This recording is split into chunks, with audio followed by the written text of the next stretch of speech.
No ball पे no ball हो रही है, अंपायर खड़ा हुआ देख रहा है। ये हो रहा है इस वक्त।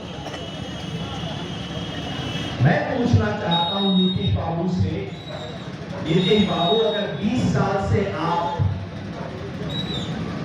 सुशासन चला रहे थे, आप कहते हैं महिलाएं इतना खुश हैं आपके काम से, तो भाई अगर आपकी परीक्षा की इतनी अच्छी तैयारी थी तो परीक्षा से एक दिन पहले 100 का नोट काहे को दिखा रहे हो?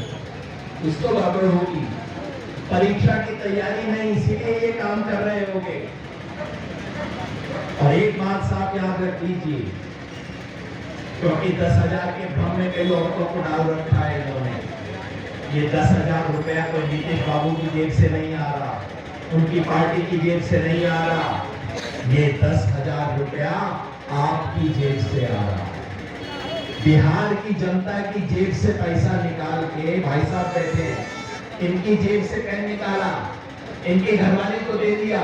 घरवाली सोच रही है मुझे गिफ्ट मिल गया, उसे पता नहीं कि इनकी जेब से पेन निकाला हुआ है। तो क्या खेल हो रहा है? आपकी जेब से पैसा निकाल के आपको ही गिफ्ट दे रहे हैं और इसके बदले आपका वोट खरीद रहे हैं। ऐसी ठगी और मक्कारी देखिए आप लोग। और याद रखिए, ये जो 10,000 रुपए है, बिहार सरकार के पास पैसा है नहीं, कर्ज ले रही है बिहार सरकार। और ये कर्ज का पैसा कौन देगा? आप चुकाओगे। इस कर्ज का ब्याज कौन चुकाएगा? आप चुकाओगे। ये ठगी हो रही है।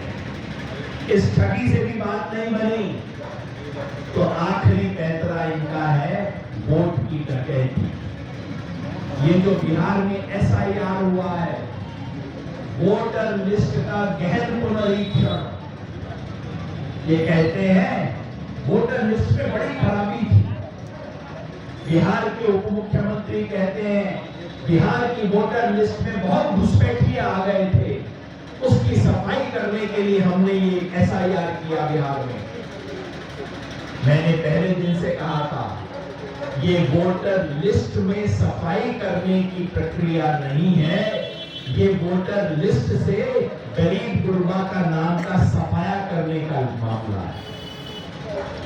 एक झटके में बिहार में 47 लाख वोट कम हो गए हैं। जिस बिहार में याद होगा, पिछले बार बिहार के विधानसभा चुनाव में दोनों गठबंधनों में कितना अंतर था?